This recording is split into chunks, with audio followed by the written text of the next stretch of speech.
今回はタロットカードの19枚目、月のカードの意味をもとにお話ポンが独断と偏見で現代調にアレンジしました。どうぞ最後までお楽しみください。それではシリーズタロットカード物語アルケミアより第19話スタートです。カードナンバー18、月。私の名前は幸。幸せが千と書く。親は私が生まれた時に千もの幸せがあるようにと考えたらしいけど、その幸せを不安定なものにしたのは親。私の両親は仲が悪くて、物心ついた頃には喧嘩ばかりしていた。それも一方的に母親が父親に文句を言っているだけ。父親はよく謝っていた。父が悪くなくても謝っていた。なんで悪くないのに謝るのかと聞くと、謝ってしまえばお母さんの気持ちが落ち着くからだと言っていた。確かに父が謝ると母の怒りは少しは落ち着くけど、それは決して父を許しているわけではなく、悪くもないのに謝られて呆れている感じだった。小学生になってもその喧嘩は変わらず、だんだん私も母の言葉の意味を理解できるようになってきていた。つまり母が言いたいことは、父の優柔不断さと優しさをかぶっただけで男らしくないところに腹を立てているということらしかった。断るごとに結婚したのは失敗だったと言って怒鳴っていた。母の言葉の通り、父という人は男らしいというよりはとても温和で、人前では自分から物を言うようなタイプではない。何かことを決めるにしても押し黙ってじっと考え込み、考えているのかただ黙っているのかわからないような人で、何でもバッサリと決めることのできる母からしたら、とにかくイライラするようだった。小学校も6年生になった頃から、母は私に嫌な質問をするようになった。幸、お父さんとお母さんが別々に暮らすことになったら、あんたはどっちと一緒に暮らしたい？実のところ、私は両親を嫌いではない。優しい父と何事もはっきりとしている母。そのどちらと一緒に暮らしたいかなんて決められるはずはないのだ。しかし、こんなことを聞くということは、母の中では離婚という文字が定着し始めているのかもしれない。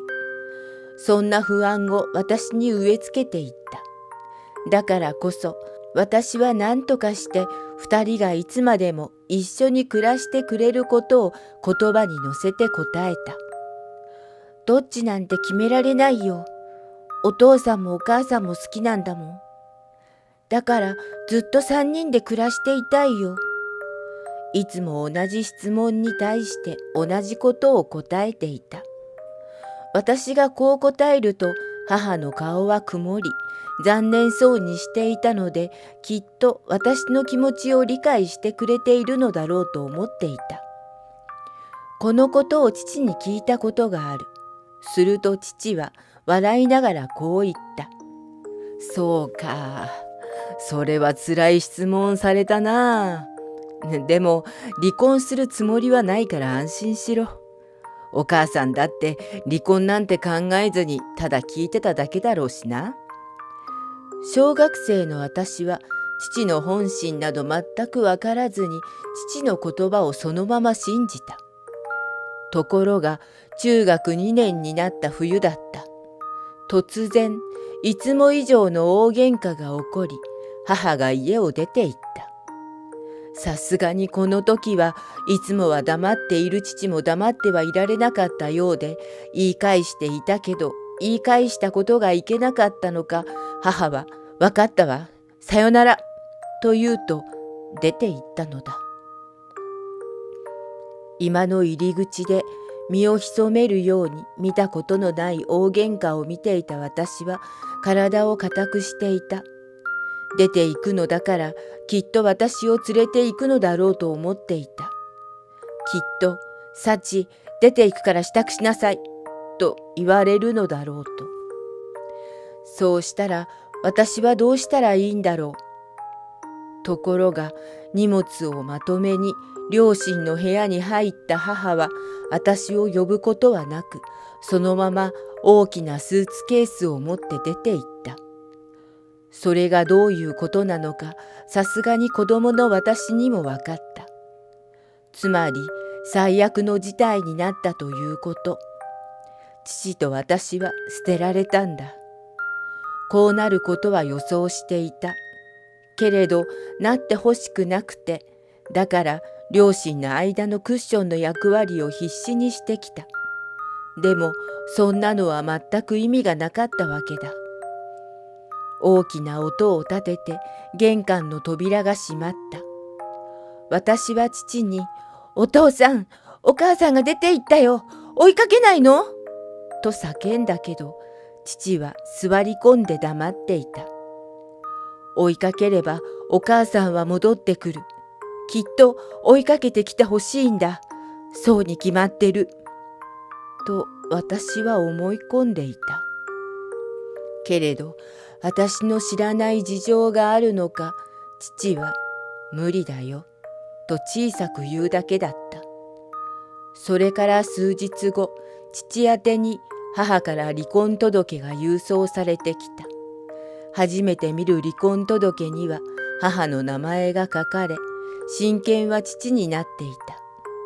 いつもなら母の笑い声や母の怒鳴り声でそれなりにうるさいほどだった家の中がしんと静まり返り、仕事から帰ってきた父が慣れない手つきで料理をしている。ほとんどがスーパーの惣菜でレンジで温めるだけ。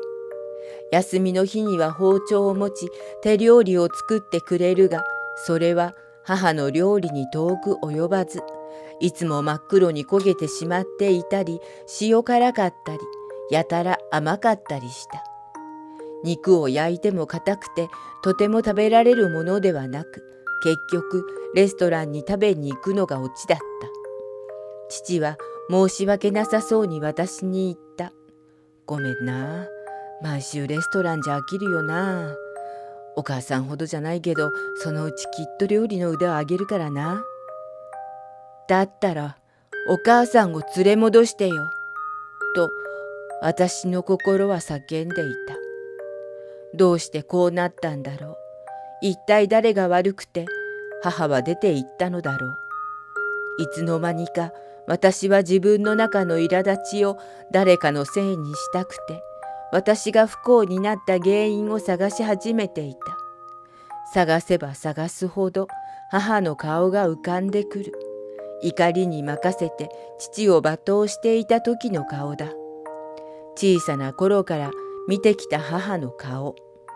どうしてあんなに怒ってばかりいたのに、母は父を選んだのだろう。そんなに合わない相手だったら結婚前にわからないはずはない。それなのにどうして。母のように何でも自分で決められて行動的で誰とでも仲良くできるタイプの人が、どうして父のようにただ優しいだけで自分で物事を決められず、他人とうまく合わせることができない人を選んだのだろう。結婚時点で父ではない人を選んでくれたら、私がこんな思いをすることはなかっただろう。結局父がすべて悪いのではないか。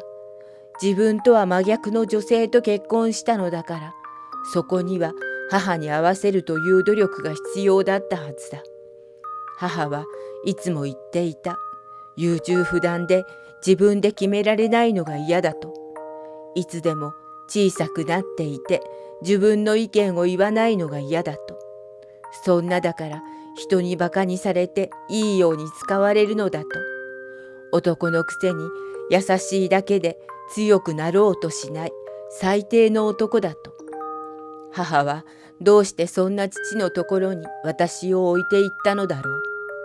私が3人で暮らしたいと言っていたから母は諦めたのだろうか。考えれば考えるほど辛く、私が悪いわけではないのに苦しくなる。父さえしっかりしていたら、父さえ母の理想の男性になってくれたら、こんな別れはなかったのに。苦しくて辛くて、私はだんだん父から離れていった。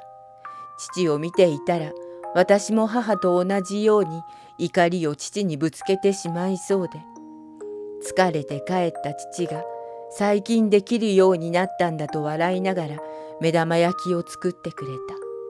でももう父の作ったものを食べようとは思えなくなっていた。こうなってしまったのは父のせいだと思ったら、すべてが許せなくなっていたのだ。どこかに行きたい。私を捨てた母親も許せないが、離婚して母親が出て行ったというのに、ヘラヘラと楽しそうに料理をしている父親も許せない。私がこんなにも寂しくて辛い思いをしているというのに、何一つ私のことなんて考えてもくれない親なんてもう必要ない。いっそどこかに隠れることができたらどんなに楽だろう。私は自分の悩みを持て余し、どうすることもできなくなりだしていた。ある日、そんな私を見かねた親友の恵子が泊まりがけで遊びにおいでと誘ってくれた。私は父に一言、今夜は友達の家に泊まる。そう LINE すると着替えをバッグに詰めて家を出た。友達はアパートに母親と2人で暮らしていた。確か恵子の両親も離婚して弟は父親と暮らしていると聞いた。お母さんが仕事だからさ、今夜は夜勤なんだよ。看護師をしている恵子の母親は夜勤で朝まで帰らないらしい。寂しくないのかと聞くと、寂しいけどそんなこと言ってられないよね。お母さんだって一生懸命働いてくれてるんだからさ。とあっさりした答えが返ってきた。恵子は手慣れた手つきで野菜を切って私にカレーを作ってくれた。恵子が作るの？私は一度だって離婚した親に料理してやろうなんて思ったことがないのに、どうして恵子は親のために不幸になったにもかかわらず親に料理を作ろうと思うのか。最初はお母さんが作ってくれたけどね、仕事してヨレヨレになって帰ってくるからさ、出てくる料理も簡単なものばっかでさ、だったら私が料理を覚えて作ってあげたらお母さんも喜ぶだろうし、私も美味しいものが食べられるかなって思って。今でもお母さんが休みの日には作ってくれるけど、最近は私の作ったものの方が美味しかったりするんだよ。そう言って笑っている。なんで笑っていられるんだろう。ねえ、恵子がこんなことしなくちゃならないのって親が勝手に離婚したからじゃないの？親が離婚しなければ恵子だって寂しい思いをしなくて済んだし、料理だって作らなくて済んだんでしょ？どうして笑っていられるの？親が悪いんじゃない。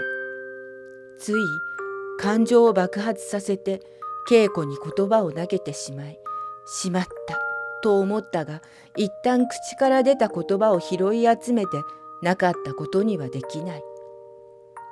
私の言葉に恵子が怒るのか、それとも怒鳴るのか。私は恵子から友達を辞めると言われるのではないかとハラハラしていた。ところが恵子はお腹を抱えて笑ったのだ。何真剣に語ってるのよ。別に親のせいで私が不幸になったわけじゃないんだよ。てかさ、不幸だなんて思ってないし。なんで？親が離婚しなかったら弟とも別れずに済んだじゃない。お父さんともずっと一緒にいられたんだよ。なるほどね。結構真剣に悩んじゃってる感じだね。恵子は私の顔をまじまじと見るとカレーを皿に盛った。そりゃね、弟と別々に暮らすのは寂しいし、お父さんとも本当は一緒にいたかったよ。でも別々に暮らしてるからこそたまに会うと優しくなれるしね。今までは父親の顔がうざくてさ、弟とは喧嘩ばかりしてたし、お母さんにも反抗的な態度ばっかりしてた。それが別々に暮らすことでなくなったんだよね。お母さんに料理を作ってあげようと思えるようになったのだって、家族がお母さんだけで、私が反抗できるほどお母さんと一緒にいる時間がなくなったからなんだよ。雨降って地固まるってやつ？恵子は軽く言ってるけど、なんだか恵子の心の中を見たような気がした。あのさ、後で電話してみない？急にそう言い出した恵子に、私は一体誰に電話するのかと疑問を投げた。私さ、今こんなこと言ってるけど、こんな風に考えるまでは、幸と同じようにいろいろ考えてたんだよね。その時さ、苦しくて辛くて。でね、電話占いで占ってもらったの。おかげですごく楽になったからさ、幸もどうかなって思って。恵子もやっぱり私と同じように思った時期があったというのだ。同じ悩みを抱えていた恵子が言うのだから、もしかしたら占いで私の悩みも解消されるのではないか。そんな気持ちが湧いてきて、ご飯を食べたら電話してみようということになった。久しぶりに笑いながらご飯を食べて、恵子と二人で片付けると、恵子の部屋で言われるままに電話することにした。10分までは無料だからタイマーかけておくね。恵子はそう言うと、携帯のアラームをセットした。電話はすぐにつながって、占い師の先生に相手が変わった。先生はどんな相談なのかと聞いてきた。聞かれるままに私が今までのことを話すと、私が占う方法はタロットカードです。そう言うと、何を占ってほしいのかと聞かれた。恵子と相談してどんなことを聞こうかというのは決まっていた私はすぐに答えることができた。相手の占い師はしばらく無言だったが、カードをめくる音がすると占いの結果を教えてくれた。そうですね。幸さんはとても悲しくて寂しい思いをしているようですが、こうなった原因を他に向けているようですね。でも私が悪いわけじゃないし。幸さんが悪いわけではないし、かといってお父さんやお母さんが悪いわけでもありません。でも誰かのせいでこうなったと悪者を求めていると、今の不安や悲しみから逃げることはできないでしょう。原因を他に求めず、誰のせいでもないことを受け止められたら、不安や悲しみは消え、状況は好転しますよ。そうは言われても、両親の離婚が原因じゃないか。私は口に出さずに言葉を飲み込んだ。すると相手は、この答えを出してくれたのは月のカードです。今の幸さんに必要なカードなので覚えておいてくださいね。そう言うとちょうど10分になりアラームが鳴った。恵子を見るとうなずいている。私はありがとうございましたと言うと電話を切った。いいこと言ってくれたじゃない。電話を切ると恵子がそう言った。どこがいいことなのだろう。両親の離婚が原因であることは間違いないことだ。そこが問題なんじゃないの？占い師さんが言ってたじゃない。原因を探してたら自分が辛くなるだけだって。原因なんてどうでもいいんだよ。それよりさ、現状をちゃんと受け止めてみたら？お父さんは離婚したことで本当に心から笑ってるのかどうか。お母さんは幸に会いたいと思っていないのか。お母さんは本当に幸を捨てたのか。お母さんに電話して聞いてみたら？電話番号知ってるんでしょ？知ってる。もちろん知ってるけど、もしも母が番号を変えていたら。電話してみないでそんな心配してもしょうがないよ。親の愛ってそんなに簡単に変わらないもんだと思うよ。私のお父さんだって別々に暮らしてるからって私のことを嫌いになんてなれないって言ってたもん。そうなのかもしれない。でも、もしも、もう親子じゃないって言われたら、サチってさ、不幸になったって言うけど、お母さんが自分を嫌いになってるんじゃないかって、そういう心配が大きいんじゃないの？お父さんに辛く当たるのも、本当はお父さんのことが大好きで、お母さんのことが大好きなのに、単に歯がゆいだけなんじゃないの？次々に質問されることに答えを出そうとするが、頭の中が渦を巻いてまるで考えられない。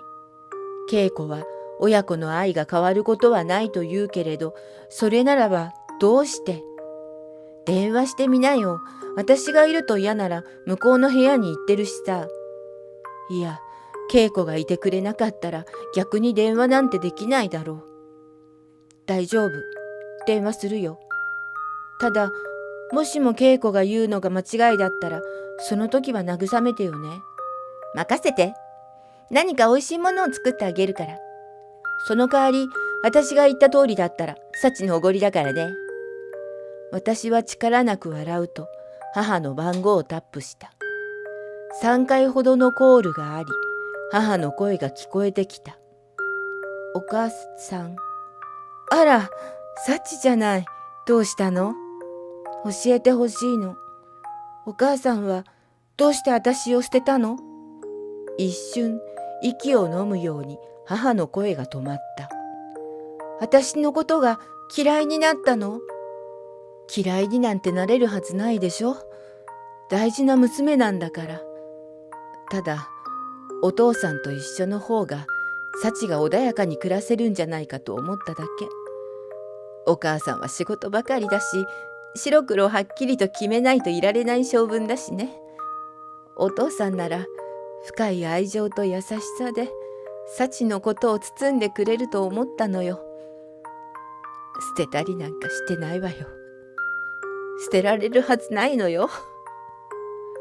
母が涙声になっているのが分かった。結局、母は父の弱さを許すことができなかったが、私を育てるにあたっては、母よりも父といた方が私のためだろうと判断したというのだ。それが一番私のためになると。出て行ったあの日、あれだけの口論になったのも、どちらが私を取るか、どっちが私と一緒に暮らすかで大喧嘩になったそうだ。ところが、あの日までは、どうしても私と一緒に出ていくのだと思っていたのが、初めて父が反論してきたことで、父の本当の姿を見た気がしたそうだ。いつもはどんなに弱く見えても、いざとなればライオンほども強くなれる人。子供のためにそこまで強くなれるならば、自分と一緒に出ていくよりも父親に預けた方がいいだろうと決断したらしい。そして私を愛していることは決して変わらず、家族としてやり直すことはできなくても親子であることに変わりはないのだとはっきりと言ってくれたのだった。電話を切ると私は晴れやかな気持ちになっていた。恵子は横で、今度スタバンのコーヒーおごってよね、と笑っている。私は大きく首を上下に動かし、生クリームをトッピングしてもいいよ、と返した。翌日の夕暮れ時、父のいる家に帰ることにした。勝手に友達の家に泊まると言って、父の了解も取らずに家を出たのだから、きっと怒っているだろう。そんなところに帰りたくはないが、自分の家はあそこしかないのだ。家の近くまで行くと、玄関の明かりがついていた。父が家にいるのだろう。いつもは鍵がかかっている玄関だが、どうしたことか鍵はかかっていなかった。靴を脱ぎ、居間へ進むと、テーブルに顔を伏せた父の姿があった。声をかけようとしたが、その時、父の背中が小さく動いていることに気がついた。父の前には携帯が置かれ、いつでも電話に出ることができるようになっている。変だと思った。父は携帯は基本外に出るとき以外は手元に置かない主義なのだ。ただいまと声をかければ済むことなのに、その一言が口から出ない。すると、すすり泣くような声が聞こえてきた。お父さん、泣いてる？お母さんが出て行ってからずっと笑ってばかりいた父が泣いている。私は携帯を握りしめ、どうしたらいいものかと考えていた。どうして泣いているのかもわからない。今声をかけるのはタイミング的に最悪なのはわかる。そこで一度玄関に戻り靴を履いた。そしてそっと玄関から出ると、携帯で父の番号を出しタップした。電話が鳴るとすぐに父の声が聞こえた。幸か、今どこだ？ごめんなさい。もう家の目の前だよ。お父さんは何をしてるの？テレビを見てたんだ。こんなに早く帰ってくるとは思ってなかったからな。すぐにご飯の支度をするからな。わざと元気な声を出そうとしているのが分かった。お父さんも本当はつらかったんだ。でも私の前では泣けないからずっと我慢してたんだ。もう玄関開けるところだよ。ご飯作るの手伝うよ。そうか。じゃあ一緒に作るか。父が鼻をすする音が聞こえてきた。いつでも優しくて笑っている父。でも本当はそうじゃなくて、私に心配をかけまいと一生懸命自分を隠してたんだ。誰も悪くなんてない。両親が離婚したからって私はやっぱり両親から愛されていることに間違いはないんだ。玄関の扉を開けると私は元気よく声を出した。ただいま、お父さん。そこに父の笑顔があった。いかがでしたでしょうか。このカードは最も恐れていた状況や見たくなかった現実に直面することや隠された事実が明るみに出ることで悩みや不安に駆り立てられることを暗示しています。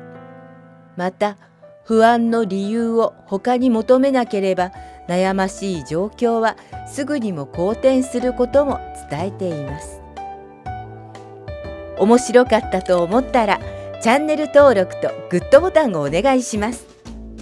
それではまた別のお話でお会いしましょう。